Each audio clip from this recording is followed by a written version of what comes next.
My guest today is Larry Davids. Larry David is psychic medium and many other things. He's also a life coach, an intuitive counselor, a sound healer, a reiki master, a tarot reader, and much more. Obviously a very popular man. You were born in Canada and lived in Paris, in London, and Vancouver. So Larry, a warm welcome to my channel and thank you so much for accepting my invitation. Well, thank you for having me, Isabel. It's a pleasure to be here. That's my pleasure. Thank you, Larry. So Larry, could we start maybe with explaining, maybe some people don't know yet, what is a psychic medium? And yeah, so what do you do as a psychic medium? And perhaps when did it start as well? Yeah, well, that's a good question because you do see many people advertising themselves on Facebook these days as a psychic medium or on business cards. And to some people, it can be very confusing because they just see the word psychic medium, and most people don't really know what it is or what the difference is.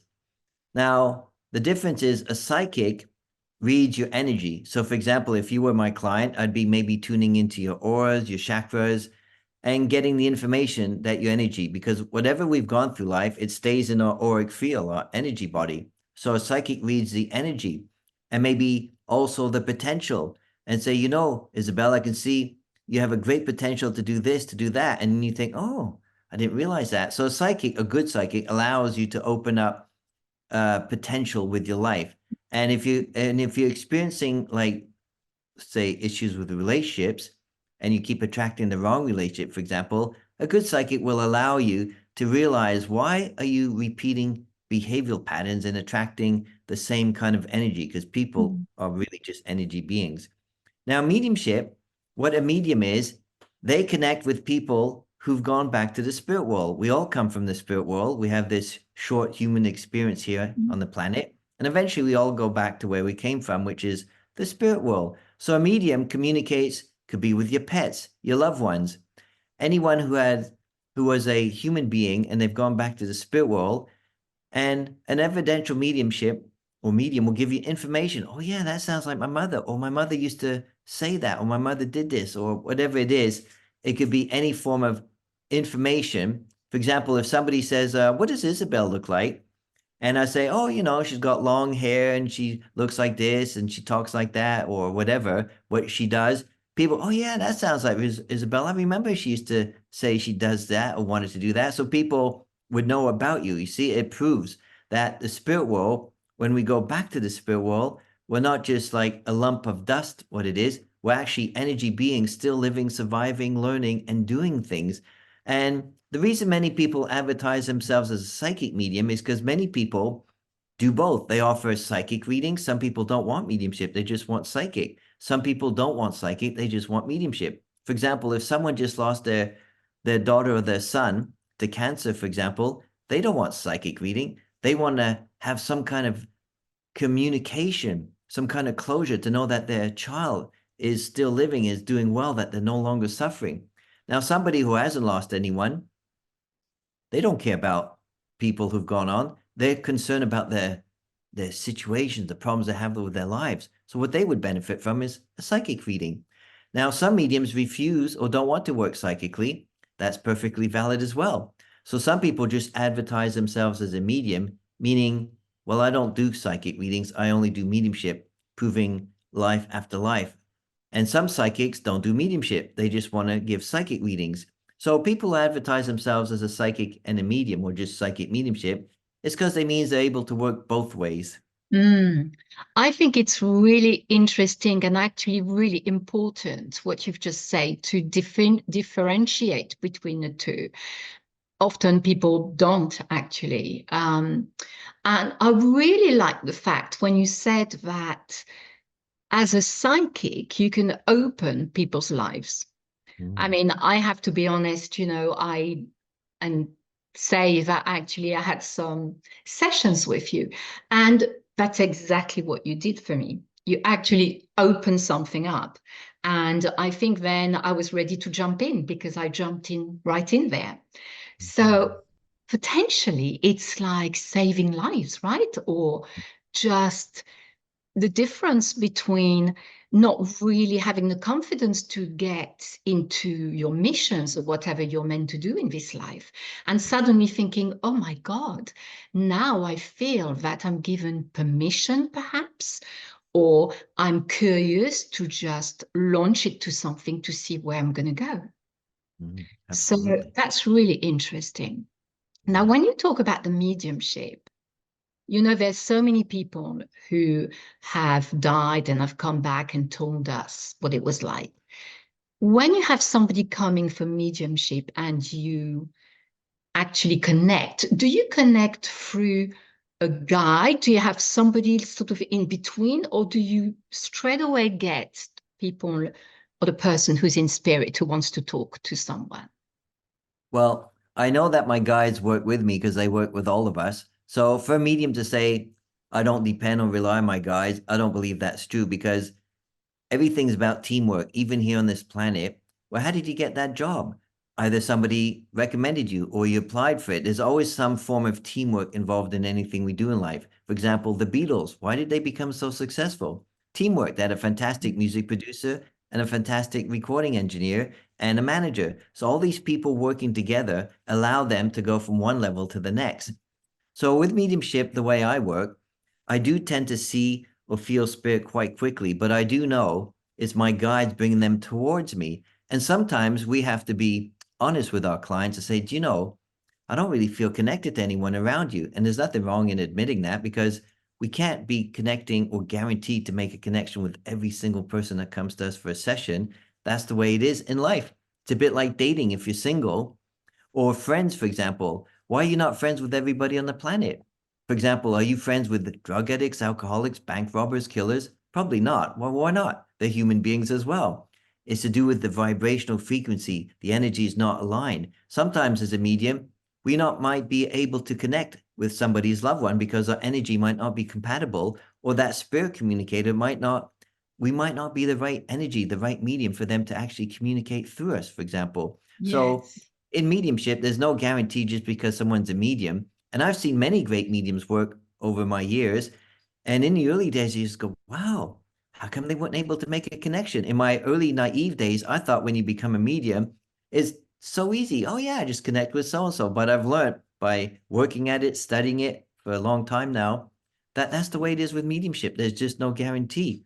But generally, to answer your question, Isabel, when I connect with somebody, I normally see them come to me, well, in my third eye, really, and then I have feelings about them. Information comes. So normally I work quite quickly.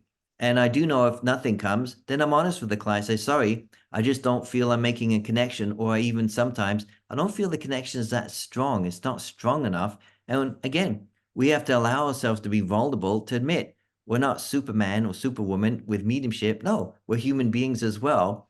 We're trying to Yes. make a connection with a very high vibration.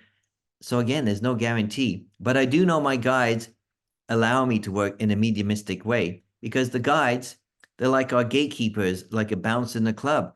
They allow the spirit communicator to come in to make sure it's the right kind of energy, the kind of energy we can work with, etc. Do you physically see your guide?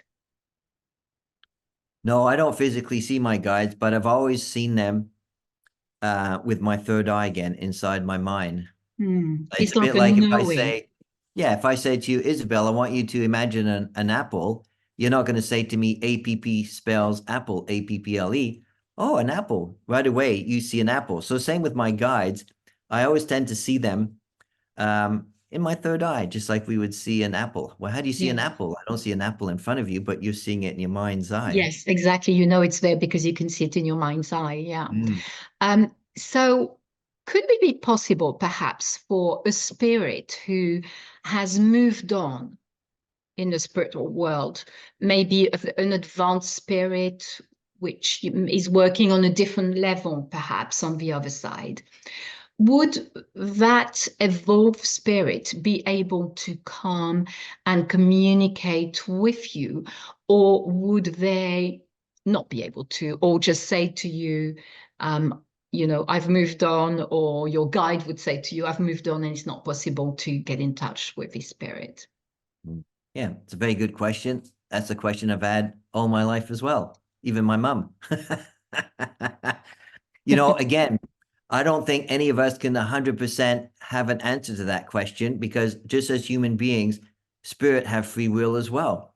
The spirit that's moved on to a much higher realm, maybe their need is no longer there to try and make communication with somebody just because they want valid proof of like connecting with someone. Normally, the people who want mediumship, it's somebody who's transitioned back to the spirit world recently. For example, children, pets, a mother, a father, an uncle, a cousin. They're not people who've been in the spirit world such a long time that they've managed to graduate and really reach a very high level of knowledge or living in a very high existence.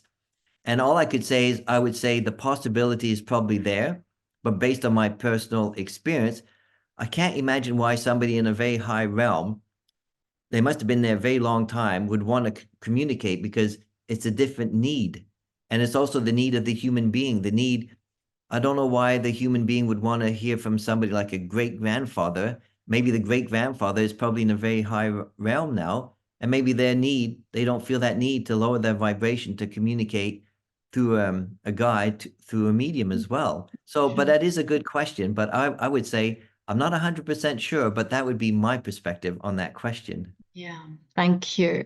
I'm really interested in communicating with animals because I have a cat. His name is Bamboo. And I'm fascinated. I've listened to people who specialize in that as well.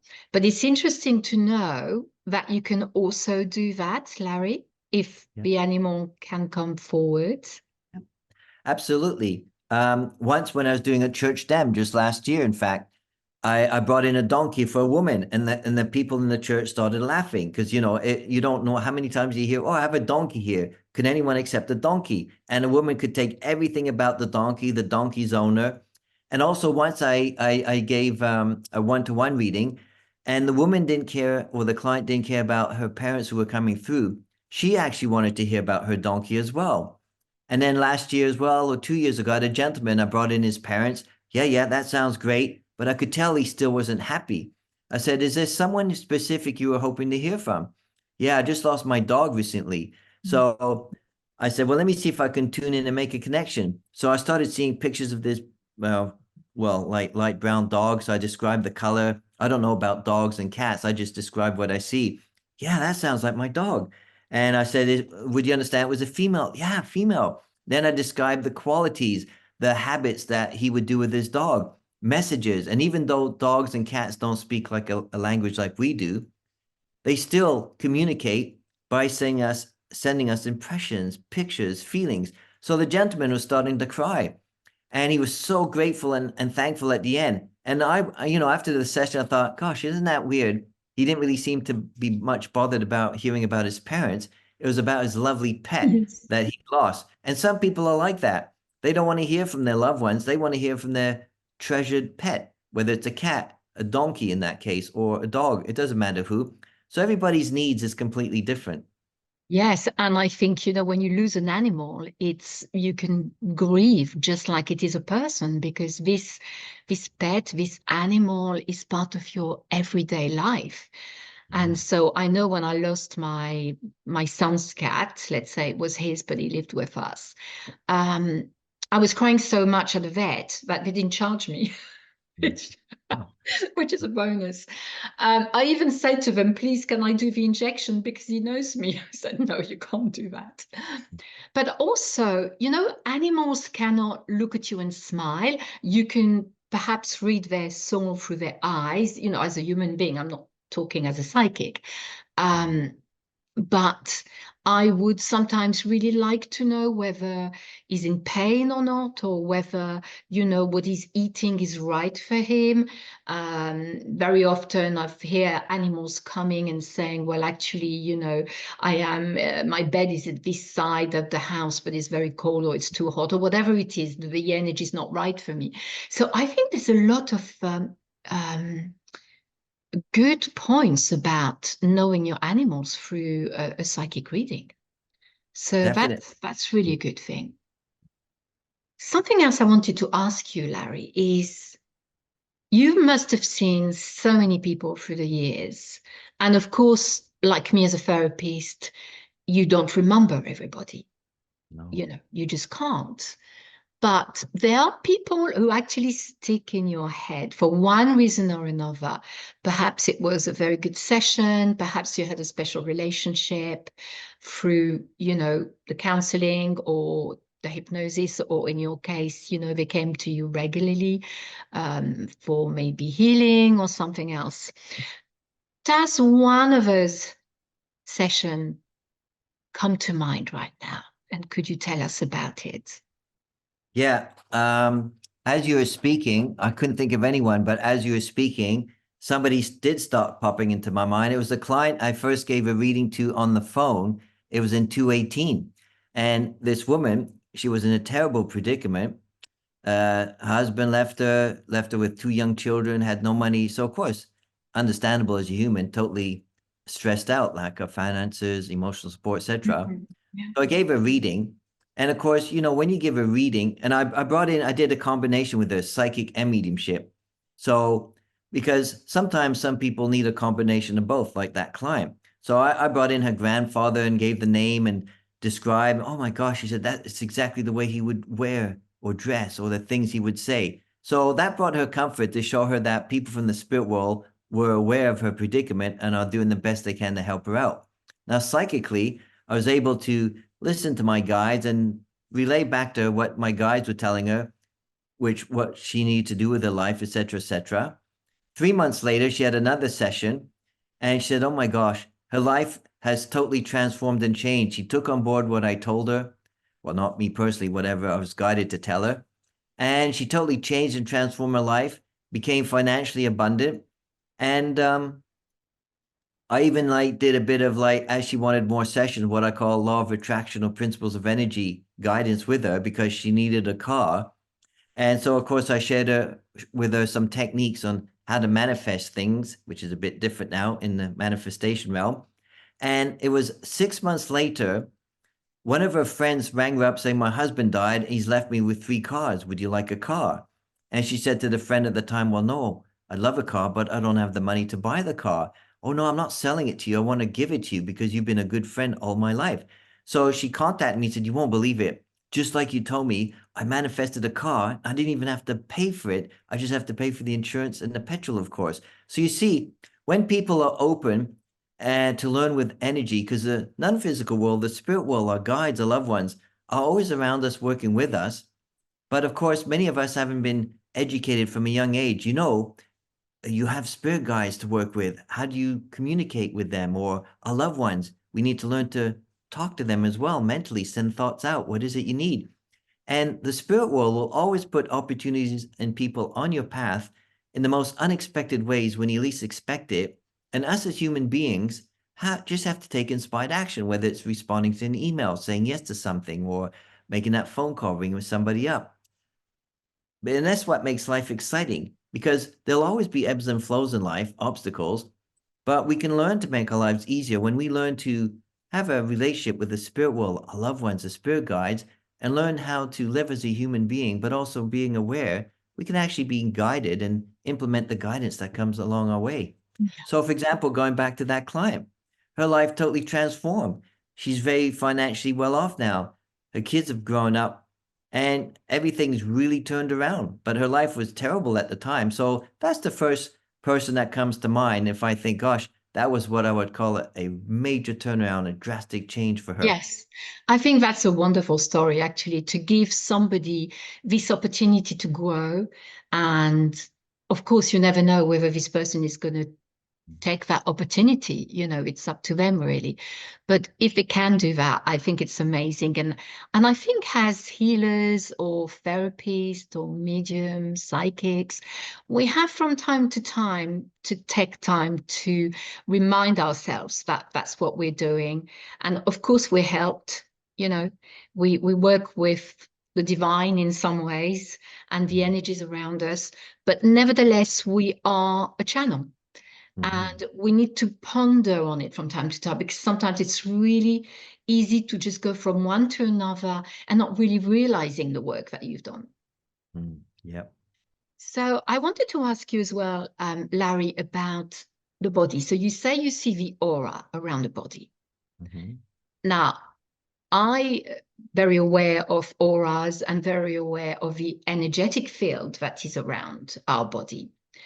And as medium, as healers, people sometimes say that they go into the auric field or the field, whether it's the astral, the mental, the emotional field, perhaps to do some repair that has sinked into the body and maybe manifested as an illness.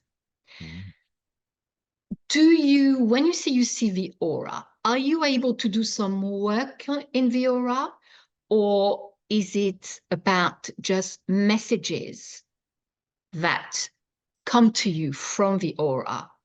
So like a reading of the aura. Yeah, very good question, Isabel. When I was a teenager, I used to see leprechauns and auras with my physical eyes. That's called objective seeing, because you can clearly see it with your physical eyes. And I used to stare at people all the time going, wow, look at that green, look at that pink. Because when you see auras, it's so different to seeing, like, say, trees, a green tree or a green plant. It's like when you see auras, it just vibrates so differently. And it's a bit like when you see a rainbow. People, wow, look at the colors in that rainbow. And of course, it doesn't stay for long, but we're always drawn to a rainbow. We're always, wow, look at those colors, because the vibrancy, the frequency is so different to what we normally have here. So when I used to see the auras very clearly with my physical eyes, even when I was at university studying, I would see what's called the etheric body, which is like the white outline of your physical body. So my professor would be walking this way, and about 2 feet behind him would be his energy body. And I was going, wow, what's going on there? And I didn't realize I was just seeing these things naturally until I started studying, of course. Now, of course, now I see things what's called subjectively. I still see the etheric body clearly with my physical eyes. Like, for example, if I just stare at you now, I can clearly see an outline of you. And to me, it looks like a yellow-white light. And that white light is a different intensity with everybody. And I'm assuming for myself, if it's a very dull white light, maybe that person's personality is maybe a dodgy character. I don't know. But that's what I've noticed myself. And people who are nicer people, do nice things for people, etc. I notice the color that I see around them is a lot brighter than these other people. And that's what I've learned over the years. And also now when I see auras, I see it subjectively in my mind's eye. For example, if I tune in and start staring at you, I do see a lot of green, pink, and yellow. And if you say, what does that mean? I would say, well, the yellow for me shows me you must be someone who loves to learn, loves to read. That knowledge is very important for you. So even if you're 150, you'd still be learning, because that's what feeds your soul. The green shows me you're a natural healer.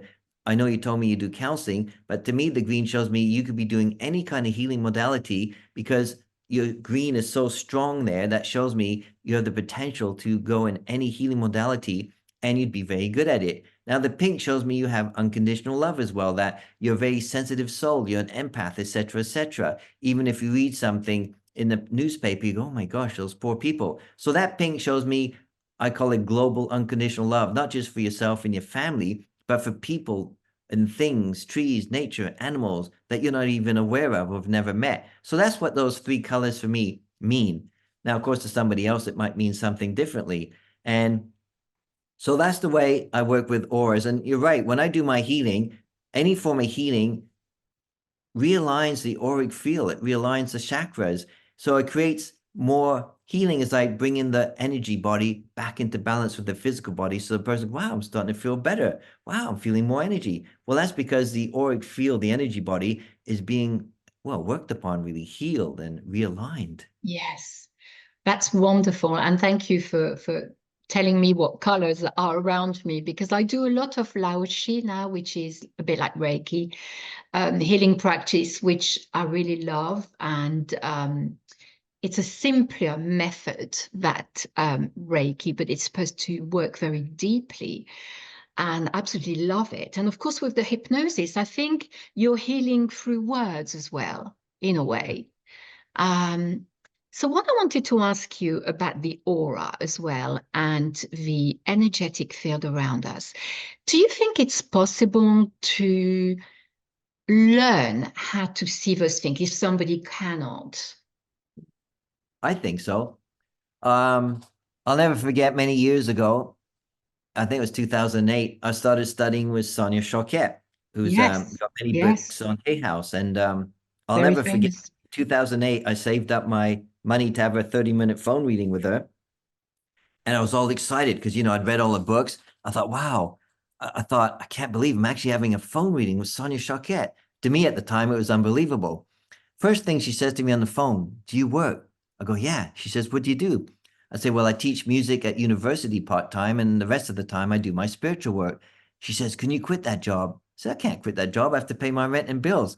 And for the next 30 minutes, she proceeded to tell me off saying, you have no confidence in yourself. You should be doing your spiritual work full time. You're a natural healer, psychic medium. You should be teaching this stuff, writing books. And I was thinking in my head, oh my God, the woman's mad. And, she said, you come and study with me in Chicago. I'm going to kick your butt, blah, blah, blah. And of course, at the time, I was very scared to do this full time, to actually tell people. It was very secretive, all that spiritual work I was doing. So I did study with her, and she ended up putting me on a website because I did her 3 levels of what she calls being a sixth sensory worker. And I'll never forget, in the last level 3, it's called, there's like about 100 people in a huge hotel room, studying. She's talking through the microphone.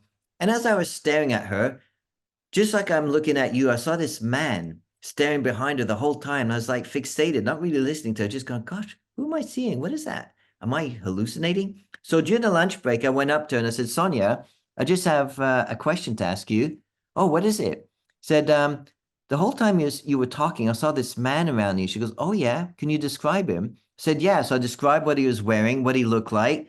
And she started crying. She says, oh my gosh. She goes, I just lost my father a week ago. You described my father down to a T. And I gave her the message that I felt I should share with her, and she could accept it 100%. And she said to me, I'm so glad you came up to me because I didn't want to say anything, because you know what it's like. You're in a room with 100 psychics. If you say, oh, I just lost my father, everybody's going to come up and start approaching me. I wanted to see if anybody, without knowing anything about my personal life, could actually see, sense, or detect anything and tell me. She goes, you've made my day. So you see, there's a classic example of, like, I wasn't even trying to see spirit, but because when you're in a certain relaxed, induced state, and when you work with energy, and you allow yourself to see things, go, gosh, what is that am I seeing? You see, it's not like I have to see spirit. You'll never see spirit if you're like trying to be forceful with it. So that's a classic example you just reminded me of, like seeing spirit objectively with my physical eyes, which I don't really see much anymore. It's mainly subjectively these days within my Right. mind. Yeah. It's amazing, and you are an amazing medium. And actually, I'm so lucky and privileged that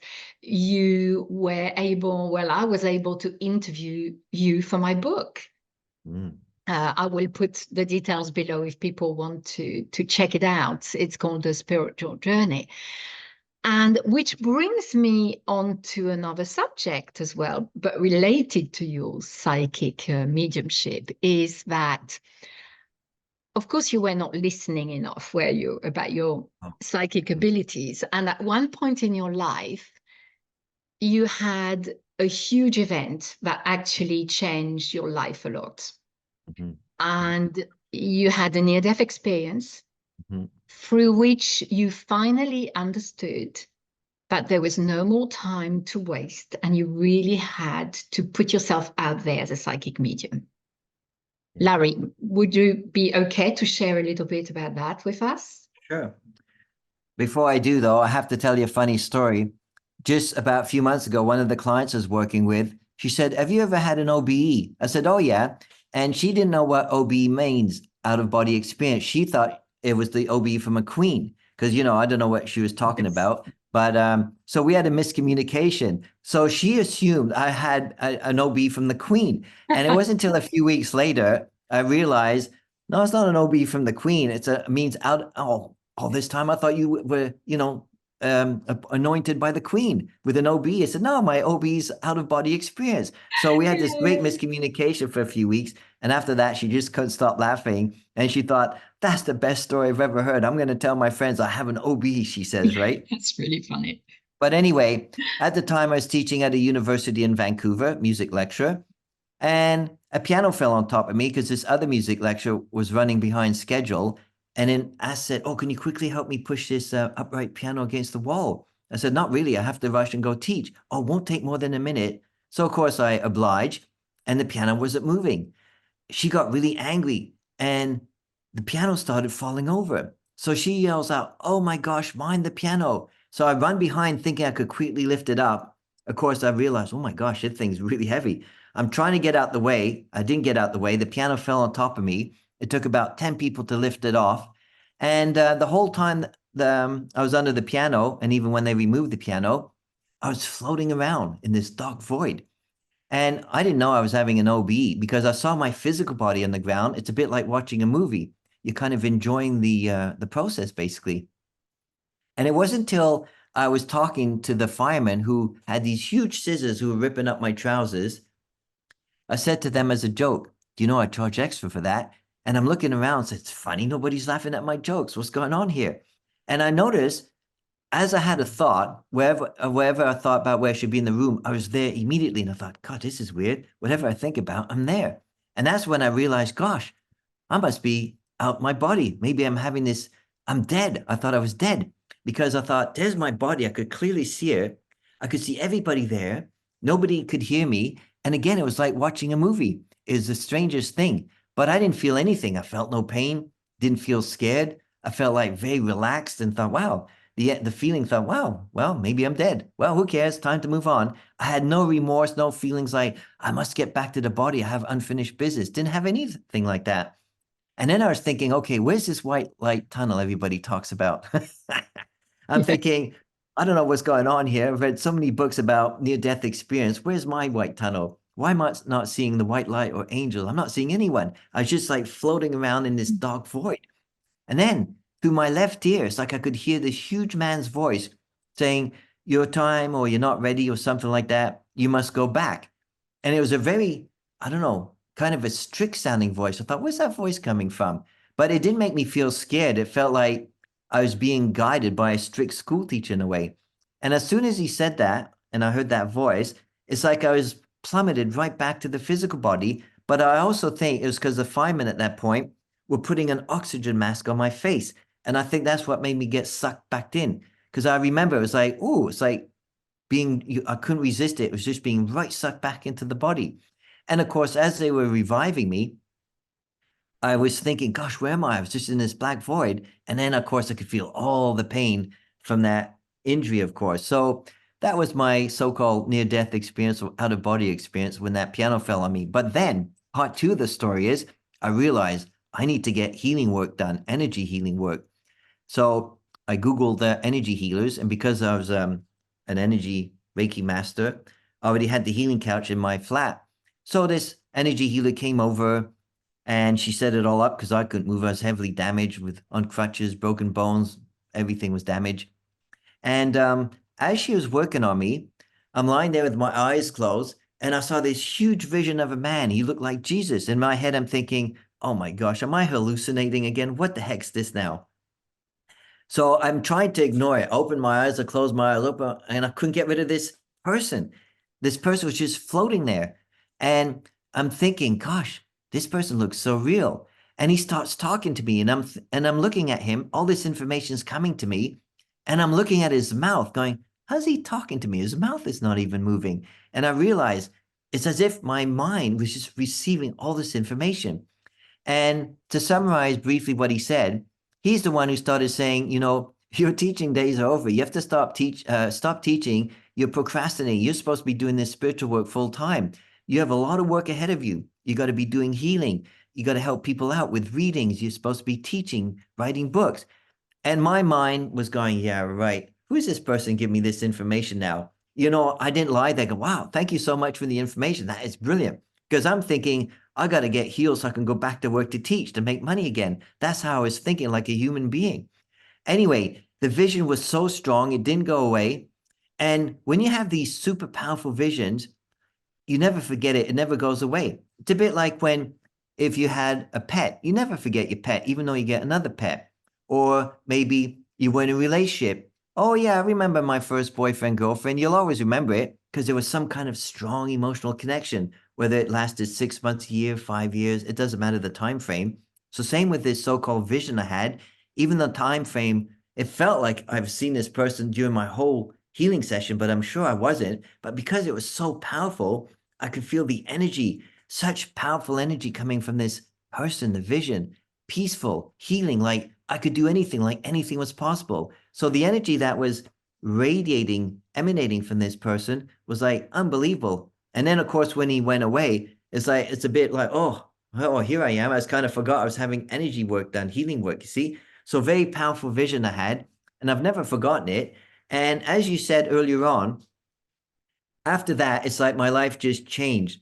I don't know why. I met a woman in my yoga class telling about the Arthur Findley College. I never heard of the Arthur Findley College. I said, what's that? And she said, oh, that's where I go every year to study mediumship. I said, really? There's a school that teaches mediumship? She goes, yeah. Oh, I never heard of that in my life. So I went home, Googled it, and I thought, wow. So I started looking for courses and went there for 2 weeks for the first time. And it was amazing. I met all these amazing people from all over the world and supportive teachers who used to say things like, oh, you've got the gift, you're very gifted. And of course, I didn't believe them because I thought, oh, I bet they say that to anyone. But of course, they were being encouraging. But because I'm a very skeptical person, I just don't say yes right away. I think, well, let me see if that's really true for myself. So I was being encouraged a lot that you definitely should be focusing on this. So I thought, wow, maybe it's a sign from the universe that that vision I had and what Sonia told me was actually true. Maybe I really should be focusing on this. And then bit by bit, just the weirdest experiences come up. Like churches started ringing me up. I never wanted to be a demonstrated medium in the churches. When they first called me up, I was so scared. I thought, how the heck did they get my number? And I thought, I got to overcome this fear.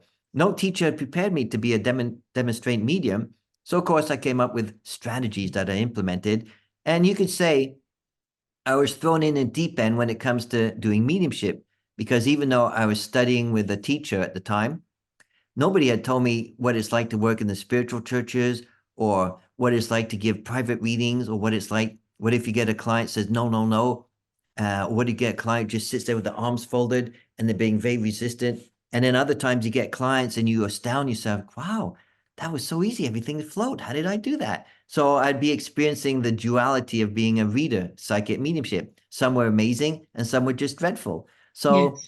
I thought, wow. So everything started gradually unfolding, just like that vision told me. But the vision didn't tell me, go study mediumship at this school. It just told me what I had to start doing and start focusing on music teaching. And to fast forward to 2018, I was teaching at a university at Southampton at the time. And I'll never forget it. July 31st, 2018, everyone got laid off at the institution, blaming Brexit. And then I thought, oh my gosh, I must find another teaching job. But a week later, the College of Psychic Studies in London contacted me saying, we'd like to offer you a position here. But like a skeptical person I am, I thought, yeah, right, as if I'm going to believe that. So I didn't really call them back for 2 weeks. And then I did, and turned out to be an authentic phone call. So you can see how the universe of spirit world was pushing me away each time from teaching music Yeah. to trying to allow me to focus more on what's called spiritual work. You're a hard one to convince, aren't you? I am. I have That's to right. admit. Because I remember you saying to me that someone else came to you, someone called Ganesh. I Oh, came that's to right. you at one point, and that You're was really right. interesting because it was really Hmm. pushing you. Do you remember what he said to you? Yeah, again, that was another one that you don't really forget. Is I was washing my dishes, trying to wash my dishes on crutches, and thinking of that vision I had from the healing. And I think it was a few days later, I clearly saw with my eyes. I thought, oh my God, what the heck am I seeing now? And when you see something like that, so unexpected, you just keep staring at it. And it was so lifelike in vivid color. And the message was exactly the same. Stop wasting your time. You have important work to do. You need to focus on your spiritual career. And, I didn't really know what that meant, spiritual career. That could mean anything. But the message was like, you need to focus on your spiritual career. Get out there and do it and stop being scared. Believe in yourself. Just do it. You have the ability. If you don't do it, nobody will know about it. And your ability won't be able to, unfold and develop as you keep working at it. So that Lord Ganesh vision gave me the feeling of like, oh my gosh, this is like I was being told off again. Like I really have to start applying and working at it. and not being the scaredy cat that I was, like, oh, I'm not good enough. Oh, one day when I'm ready. That's what I used to tell myself all the time. That's right. Yeah. But let's not forget, Larry, that you really music was your first love, wasn't it? That's right. Yeah, from a young child, Um, I was always drawn to music and spiritual things. Even from a young age, I was always, my mom mm, would bring books home from the library about mediums. And I don't know why, my brother and sister weren't drawn to those books. I would like read the books when she'd finish it because I didn't want to get in trouble. Because, you know, she didn't say, here, read this book. It was like kept in a certain place. And I go, I wonder what these books are. And I don't know why, as I was reading these books that she was reading, I thought, wow, this is brilliant. This is fascinating. And it was all about these mediums, you know, mediumship, things like astral traveling. And then bit by bit, she noticed I was reading these books. She said, oh, how come you're reading those books? I said, I don't know. I find it very interesting. So then she wanted to experiment with me. So we started doing something called psychometry, where you take an object and you read it. So she gave me all this stuff, like Julian stuff from her grandparents, great grandparents. And I had no idea about her family because she wouldn't really discuss it. And I'd be giving her great details about this and that. And she'd be writing it all down and saying, do you know, you've no idea about my grandparents and grandparents, names, nothing. All the information you gave me is 100% accurate. And she used to say, why don't you do this instead of your music? But of course, I said, no, no, I like music much better. So my spiritual work was always something like a hobby on the side. And yes. it's as if I was obsessed with music. I had to prove to myself I could do music. Yes, absolutely.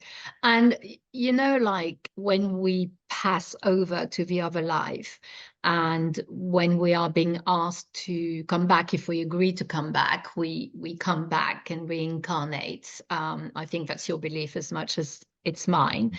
Hmm. And we're sort of given little big lines or missions in our life. Mission is a bit word because, you know, your mission could just be to be happy in life, but some people have different missions in their life. So you must have chosen the music. You must have chosen the psychic healing and the mediumship and everything else that you do.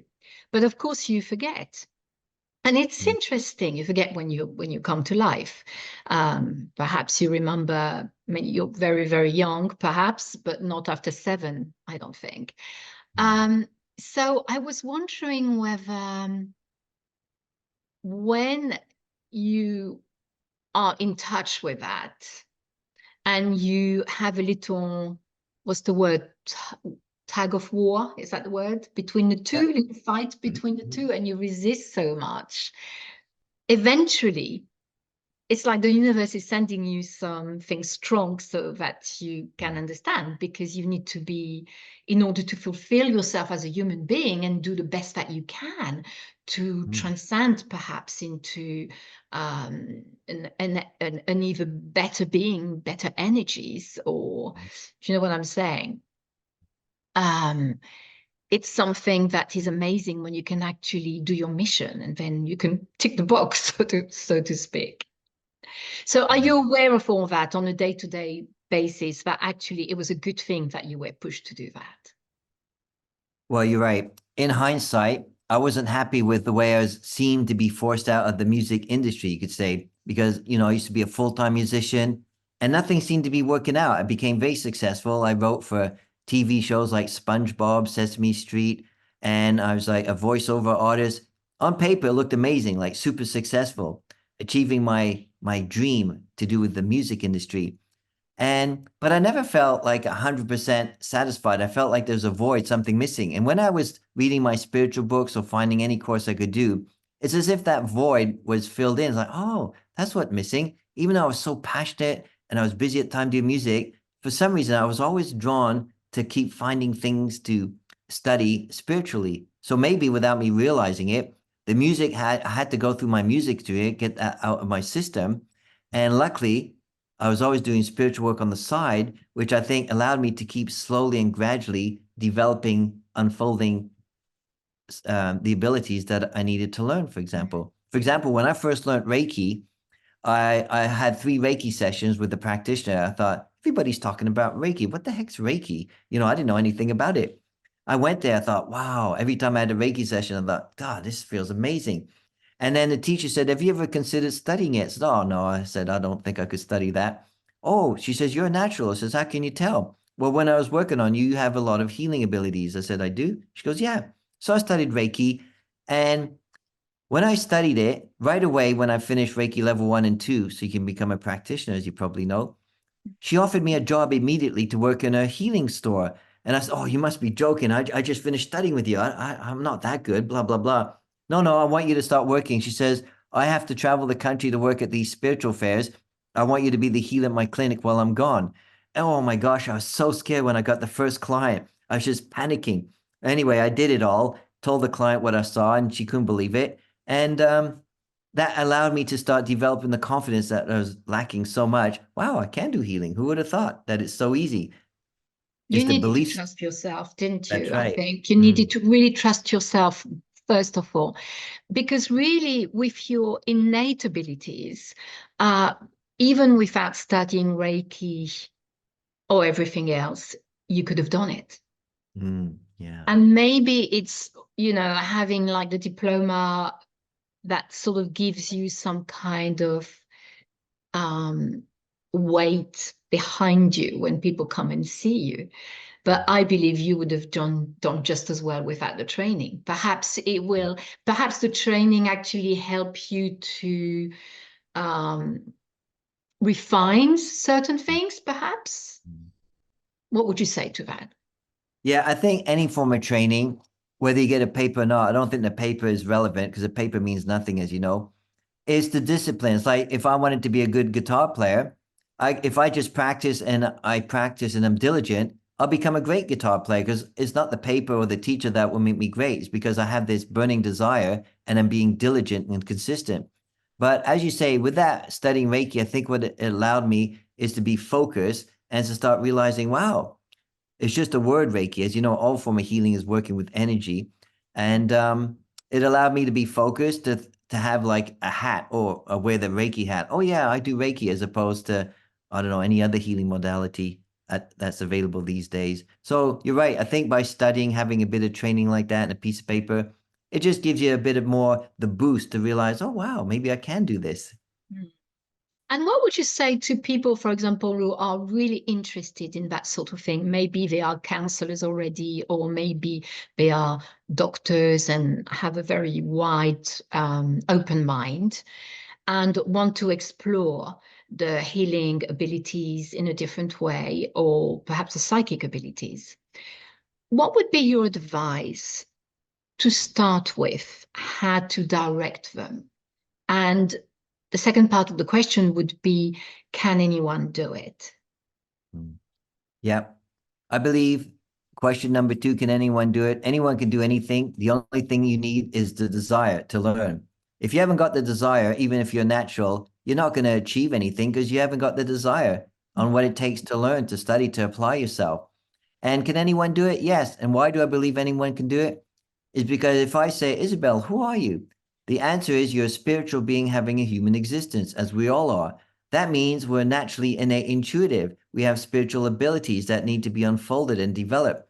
And the way to go about developing it, there's no such thing as this is how you have to do. Nope. It might be through a book, an online course. It might be through friends who do it. It might be through studying through an institution. And also, the person has to like apply themselves and say, well, I tried that teacher, I tried that place, didn't feel right. Well, that's okay. There's so many other possibilities to go and study and develop. Don't allow yourself to be deterred because either one teacher doesn't resonate with you, or you don't resonate with the teacher, or maybe you didn't like the building or the atmosphere, whatever it is. There's so many different ways to allow ourselves to unfold and train our innate abilities that we all have. Absolutely. Yeah. And another question that comes to mind now, because we all, as you say, we're all different and we can develop our abilities in very different way. But as long as we help other people, that is the main thing, isn't it? Mm. I know someone who's French, and I might interview her as well, actually, because she had a near-death experiences um, as well. And when she does healing, she gives messages at the same time because it comes to her or later. And she was doing a reading on me, and there were the angels coming up. There was my guide coming up, which of course you picked up on my guide, and now I in touch with him. she picked up on different energies, and one of them was also galactic energies, Oh. which I find it fascinating because it can resonate to me as well. You know, I don't see why we should be the only people on not just on the planet, but out there in the universe or in many galaxies and universe. So in my mind, I tend to think that, yes, of course, there is other life and they can be present because many, many people have had sightings. And I think NASA is actually preparing us now by allowing professors to talk, military people to talk a little bit more. And I wonder whether you ever had any messages or any images of galactic being, whatever you want to call it. Yeah. When I was 17, I was outside Wembley Park Tube Station with friends, and we were going out somewhere. It was like about, well, it was a Saturday afternoon, must have been about 2 o'clock in the afternoon. And there was all these Japanese tourists there with their cameras, and they were making a big commotion. I said to my friend, "What's going on out there?" He says, "I don't know. Probably they're getting excited, taking pictures." So I said, "Well, wait here. I'll go have a look." And you won't believe it. We all saw 3 huge UFOs just floating by Wembley Stadium. And I'm Wow. looking at that going, God, is that some kind of new American spaceship or something, or aircraft? And we're all looking at each other. Now, I didn't have a camera. None of my friends had a camera, but the Japanese tourists all had a camera.